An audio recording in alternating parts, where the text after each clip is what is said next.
Good evening, I'm Anna Jabłońska, and welcome to Poland Daily Business. We will start with Warsaw Stock Exchange and CD Projekt, whose shares rose 6% and breached the ceiling today. CD Projekt is worth nearly 17 billion zlotys, only 1 billion less than the copper mining giant KGHM. Share prices are up due to upcoming release of the final version of Gwent, the Witcher card game, and works on Cyberpunk 2077. If the current price remains, the company might soon be one of the 10 most valuable blue chips on the Warsaw Stock Exchange. Progress has been made on the construction of the S17 road connecting Warsaw and Lublin. The European Commission approved the transfer of over 145 million euros for the construction from Warsaw to Garwolin. The road will be ready by November 2019, with the money coming from the EU's Cohesion Fund. According to European Union officials, the road is crucial not only for local traffic, but will also facilitate trade and movement of people with Ukraine and Belarus. The Polish Ministry of Education wants to offer a school lunch for every child across the country. From September 1st, 2019, all primary schools will be required to open a dining room where students will be able to eat meals brought from home. Within 2 years, schools will be expected to offer warm meals, partially funded by the government. Those are the primary expectations of the Stołówka Szkolna, or school canteens program. To make it easier for pupils to rest and eat their lunch, Polish primary schools will add a 40-minute break at noon. According to financial estimates, each lunch will cost from 1 to 2 euros. Thank you for watching Poland Daily Business. Coming up next, Aleksander Wierzejski and his guests. Good night.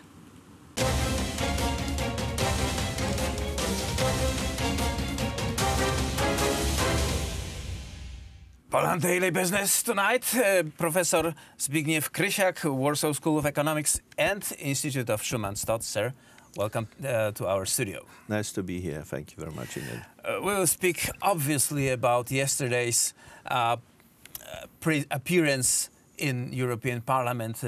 Prime Minister Mateusz Morawiecki went there and said, "Stop lecturing us," to the parliamentarians and bureaucrats. Yeah, exactly. He indicated, that we should come back, to the direction presented by the Schuman, coming back to the Christian, basis, Christian roots, and as well, to that way, building a community of European nations. So the community of European nations, as Schuman proved, had a much more bigger efficiency, both in the social areas and the economic areas. Another keyword that Mr. Morawiecki presented to the public was Union of Nations 2.0. That's referring to the computer programs that need to be upgraded constantly. Is European Union in the need of upgrade? Yes, of course. Referring to some certain economic issues, for instance. So he indicated, three very important things. We observe inequality, not only in Europe, but as well, worldwide. The second, the problems with the tax, revenues, with the tax income to the national budgets. So as we know, around, we lose in entire Europe 150 billion, each year, which are attracted by the different VAT mafias. And the third thing, which is a very important, a so-called the tax haven, which is a very big issue because, again, the nations are losing this money, and we have, no money, to invest in the economic development and the social development, especially, in the West European countries. Well, East European countries, excuse me. It looks like the worldwide economies, Poland included, is on the road, and the road leads to the growing role on multinational companies that are leaving some jobs down to the market, but sucking up the value, like the money that the local shop is a very good example. Yes, if there was a local shop, there were local owners who spent their money locally, enriching other local businesses like barber and so on.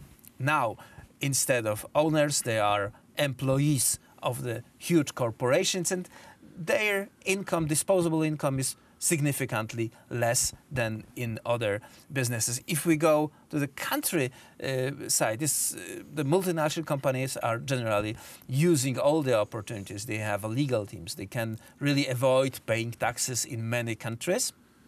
And it is combined with a lack of democracy presented in European Union. Nobody is choosing the European Union commissars, bureaucrats. Nobody knows what are the real mechanisms behind this scene. And suddenly we are being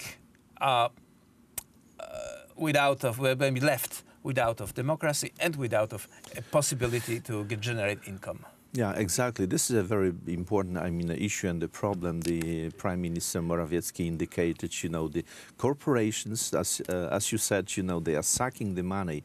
They transfer the profits, to their own countries, and these profits are usually transferred due to that they overestimate the cost, so the profit is declined, and we do not have a CIT tax revenues. Did Mr. Morawiecki presented the solutions for the problems we just touched?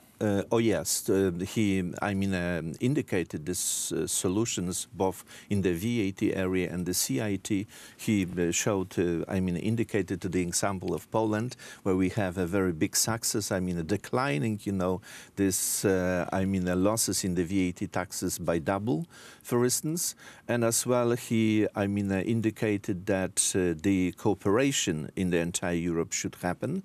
And without the cooperation, we are not able to remove this mafia, groups to resolve this problem in the entire Europe. Yeah, the message of Mr. Morawiecki is better governance, more control over the VAT mafias. The question is whether the bureaucrats got this message.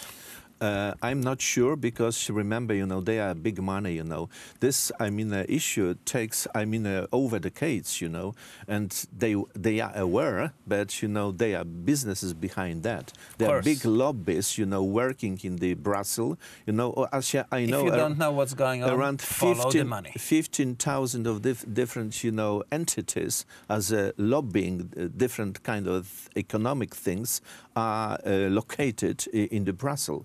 So this is a huge, a mass, to, exercise the pressure on this European bureau. For those of our viewers who are interested, please check the speech of Mr. Morawiecki and try to find out what the thoughts are behind his proposal for Europe to zero. Professor Zbigniew Krysiak, thank you very much for indeed. coming to our studio. And that was it for Poland Daily Business Tonight.